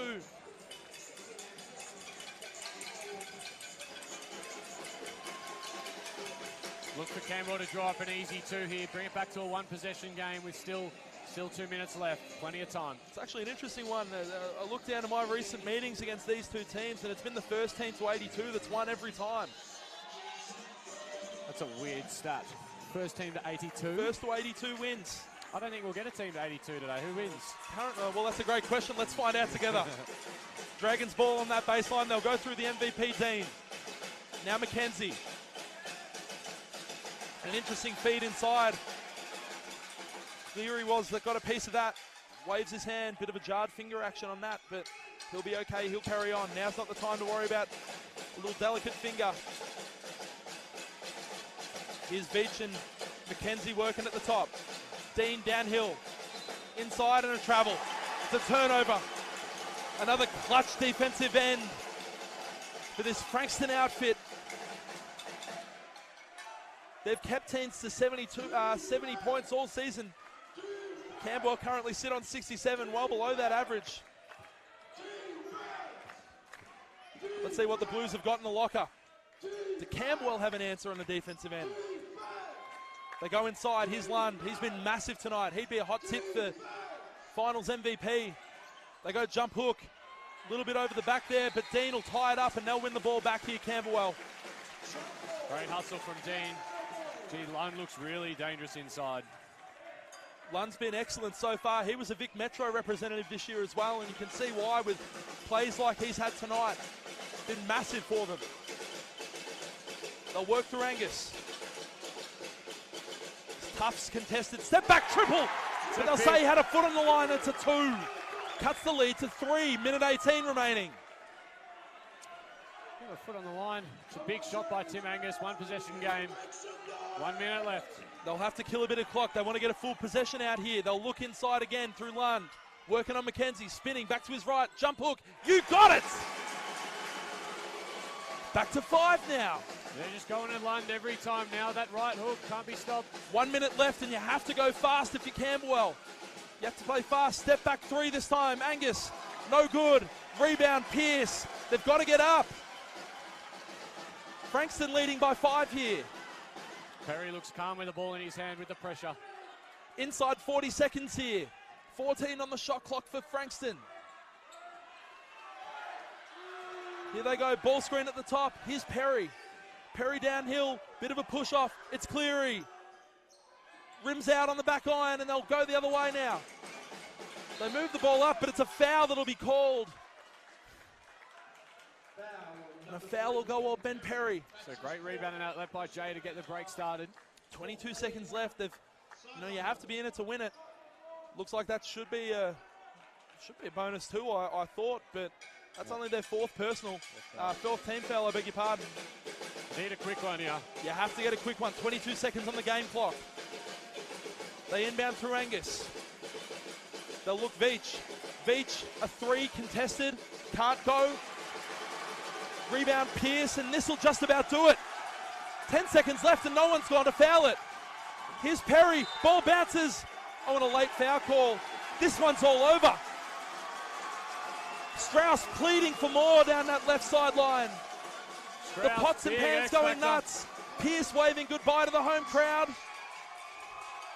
and a stunned Camberwell crowd at home. They hadn't lost here all season. And with 7 seconds left, you get the feeling this one's impossible if he makes one of these two. Yeah, if he makes both and the game's a 3-possession game, it's definitely done. But yeah, I think so. And Perry makes no mistake. Makes his first from the line, and that should just about do it. A 6-point lead with 7 seconds left. Perry's been excellent in the Misses fourth the quarter. second. Cool head with Here's the ball in Dean. hand. Here's Crow. And a no call that bounces out of bounds with 2 seconds left. This one's in the books now. They want a timeout. Wignall wants a timeout. And it's a coronation for this Frankston Blues outfit. They're up and about along those sidelines. This will be their first title in the Youth League 1 competition. They'll go up to Youth Champ next year and see what they can do, joining their women's team. So they'll take both Youth League 1 titles this season, James. I believe Frankston, were they Youth 2 last year? Have they gone the double? No, it was 2018 they won the Youth 2 title. Okay. So they've taken a couple of years to get up, but you know, it's a testament to the program since they got that NBL 1 program back in 2017, 2018. To gone on and win one Youth League title in 2018, and then, well, they're staring down the barrel of a second one here. So they're over there, a bit of a pep talk, and looks to me like it's commiserations over in the Camberwell lockup. 2.2 left on this one. It'll pretty much be an inbound, and that'll be about it for Camberwell. This will be Duncan Berg's third title as a Youth League head coach. He won back in 2010 with Dandenong in 2012 with Nunawading. Other way around. 2012 for Dandenong and 2010 for Nunawading, but this will be his third title to the youth level. They've got fans storming the court down in that left corner, and you have to wonder that if they're going to be on the court here at the very end.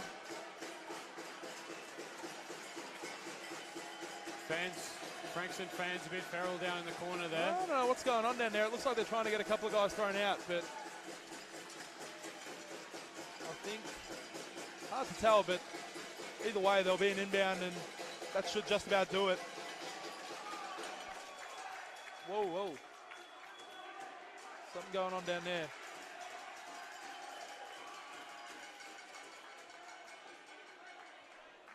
Anyway, let's just all behave ourselves here. It's a bit doing it. It's been a tough one over the... The game is not over yet. Please stay in your seats. They're crying for a bit of calm down in that corner. All over the shop down there at the moment. Mark Jeffers, the Big V officials, calm down the crowd. Anyway, this one will 2.2 left. They'll play this one out. Dean inbound. Angus a three that's blocked, and that'll do it. It's the Frankston Blues who take out the Youth League 1 men's for 2022. The pots and pans are out. The pots and pans out in force. And really, it's a testament to this outfit that's led by Duncan Berg, that they've been able to come out and force two tough, gritty wins in this grand final series. A 17-5 record in the regular season, but a 4-1 record in the playoffs that's taken them to the promised land in their first Youth League 1 title. Your post-game thoughts, James Gooley? Yeah, Frankston too big, too strong in the end. It's something Campbell haven't come up against much during the season. A bigger opponent, and I dare say the 17-5 record might have been a reflection on some of their guys missing through NBL 1 commitments. But yeah, full strength squad back for the finals, and they're a strong outfit and should go really well in Youth Champ next year. Yeah, now that I think something that's a real big advantage for them now is that they've got that NBL 1 program above, that they're able to get the better kids in. They're able to get that elite talent, and they'll to give it a real tilt next year up at the next level. Definitely. I think the top end of this Youth 1 division is quite strong. I'm not sure what happens with the promotion relegation, but the top end, Frankston, Camberwell, that's some really good sides. I mean, you see Jay McKenzie, playing both in the Camberwell seniors as well, and he's a starting four-man there and one of the better players. So there's no excuse why guys like Denver Lund, Henry Pearce, these guys that dominated today's game can be effective in NBL1 level. Yeah, and you do mention that Camberwell outfit. They had a great regular season. Obviously, they'll rebuild from this, and you know it's obviously very tough to maintain a perfect record throughout the season. And they were obviously caught out a little bit by that loss, and a bit shell-shocked after game one. They sort of thought potentially it could have been a walk in the park, but you know at the end of the day, you can only do what you can do, and they've gone out here in a final series. They were brave tonight. They had the lead most of the night. They haven't been challenged most of the season. It's been a lot of big wins, big winning margins, and they thank their home crowd as the Frankston players and support staff and supporters are all over the place waving goodbye. But a great effort from the Blues, and you can't diminish just how good they have been across this final series. We'll stay with this here. It'll be announcements of awards and presentations shortly, but we'll stay with it. Scenes of celebration. You've got Ben Perry down there. He's giving kisses out. Denver Lund, who was the hero tonight for the Blues, he's in there. Who's your tip for the grand final MVP? Is it over the series or is it just the game three? Well, if it's over the series, it's probably hard to go past someone like a Jackson Dean in a losing effort. He was pretty big for them over game 2 and 3. Yeah, struggled in game 1 shooting the ball. From the Frankston perspective, Monahan was brilliant today. Not so much last night, not so much, but his game 1 performance really set them up for the rest of the series. Did set the tone. But geez, I don't know you can go past Denver Lund after his performance today. Yeah, I think I'm not sure exactly what Denver Lund's game was like in game 1, but last night, even in the loss, really set the tone for Frankston's ability to finish around the rim and just the big presence he was. Really was infectious amongst the rest of them. It was a massive 22-9 performance for him tonight. Another interesting stat from that one is he was the only player in double digits for that Frankston outfit. Most of the scoring for Frankston coming through him. Other than that, a lot of 9 points sort of here and there. Amongst the best for Camberwell, you had Veach had 13. Jackson Dean, that MVP man from the regular season, he had 15, and Ben Crow 13. But you know, you've got 5 guys that played over 30 minutes that provide a lot of your production. And last night we mentioned that all starters for Camberwell were in double digits. Tonight they only get 3 of them in there, and they dropped this one by 5. So it's sort of the tail of the tape. Frankston did what they needed to do. They went away last night after dropping by 18. They did some soul searching, and they came back out and they took a really hard-fought win in this one to take this series away. And what a brilliant game it was that they played. Yeah, I thought Josh Cleary was very good in the second half after probably a disappointing series from his standards. He was super in the second half. A bit more middle penetration, creating for others such as Lund. And I think he was a key reason why Jackson Dean and Jay McKenzie were picking up their 4th fouls and were unable to protect the rim for the entirety of the 4th quarter. So credit to Josh Cleary, and even Ben Perry, the other guard that came back in with 5 minutes to go in the 4th, was a cool head as they took the lead. Yeah, it was really important for them down the stretch, able to, wrangle that game back on their terms and get that done for them in the end. Their leader, an absolute talisman. Looks like we'll have trophy and medal presentations shortly.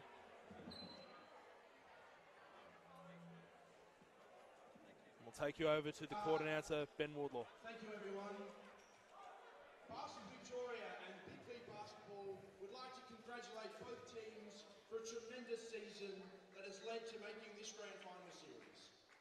After the 2 years that have been interrupted, and it's been great having Big V finals back again. I'd like to welcome our award presenter tonight, Mark Jeffers, Big V lead manager.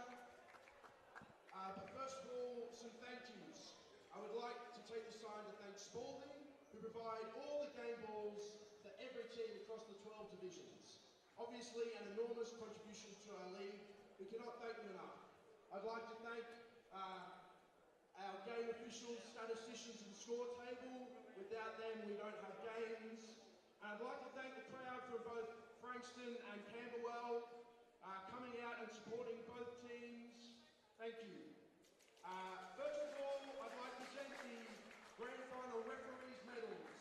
So the referees, Chloe Dunmore, Alex Houston, and Manuel Olivares.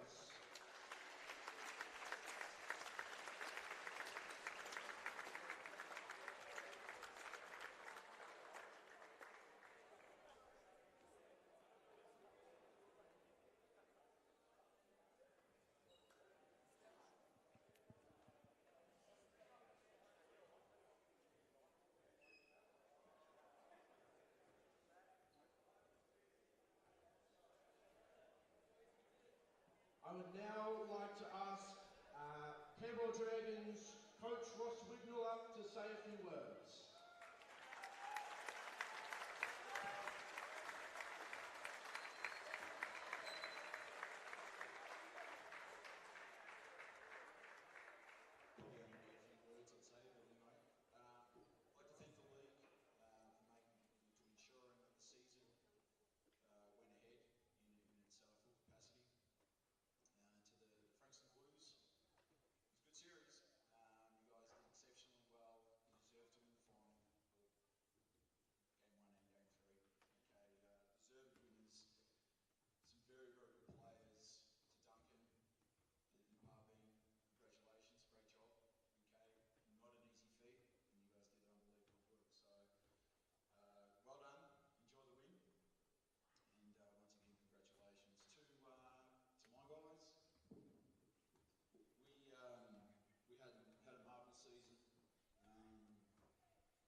Now I'd like to present the runners-up medals for the team.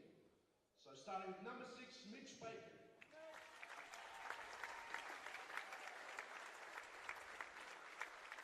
Sam Beach. Jackson Dean. Hugo Berger. Reese Lemke. Ben Crow. Declan Tennant. Nick Wardlaw. Jay McKenzie. Jai Scales. Tom Stenington. Tim Angus. And coaches Fraser Kennedy, Andrew Power, and head coach Ross Wignall.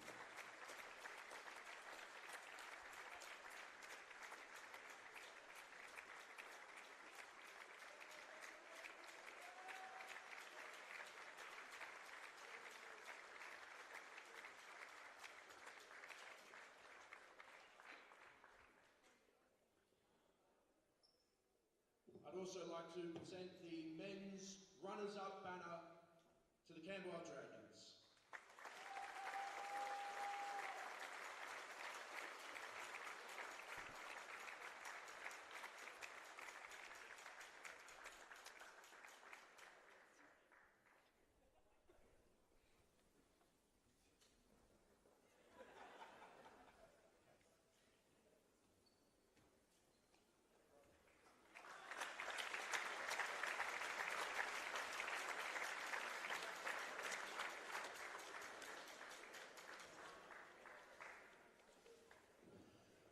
I'd now like to ask Frankston, our coach, to come and say a few words.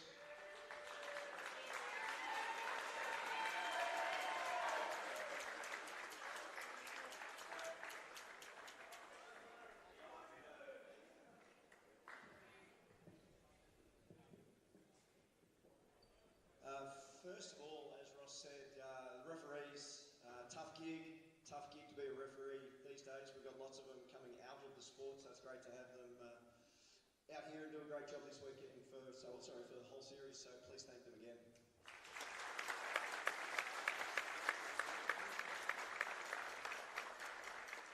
Secondly, to the Camberwell crowd, I know we put on a bit of a show last week, but what you did this weekend was incredible as well, and really made our fans go to another level.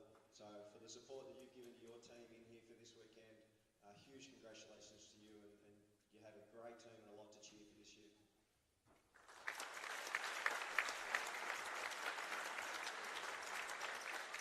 To Ross and his boys, you guys had a fantastic season. Absolutely unbelievable season. To go undefeated is a huge feat, right? And we don't undervalue what we've been able to do here. But for you to have that season, some great individual performances, some unbelievable results right through the season, and just whopped everyone that came in, is something you should be proud of. I know it didn't go your way this weekend, but there's good things ahead for a lot of your guys.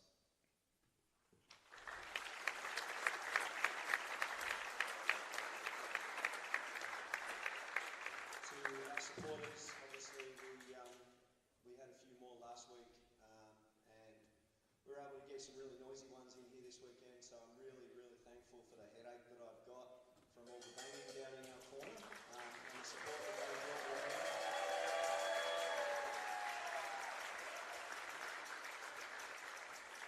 And the Mud guys, geez, what a fantastic performance. I'm not sure what we were down, but we said all series we got in holes the whole time, and we were able to get out of them somehow. And what we were able to do in the last quarter there was unbelievable. So to our graduating players who are finishing up, all the best to you. We are so appreciative of the 5 years that you've given to the club so far in the senior program.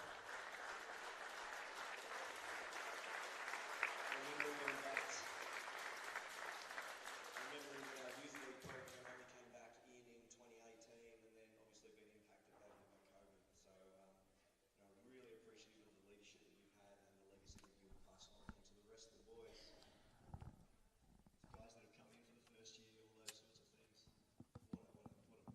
What a spot to step into. What we've done this weekend was fantastic. So, congratulations, boys. We'll enjoy this one. Thank you to everyone for everything over this. Thanks, Big B. Congratulations to our girls for winning last night as well.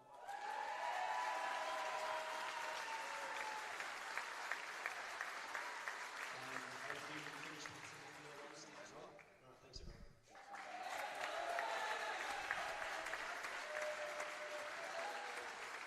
We'd now like to present the medalists.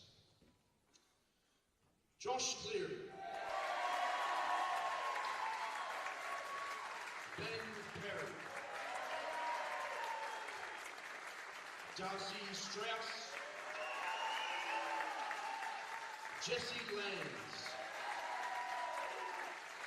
Kurt Alamio. Kyan Philippine. Vincent Monahan. Timothy Wells. Henry Pierce.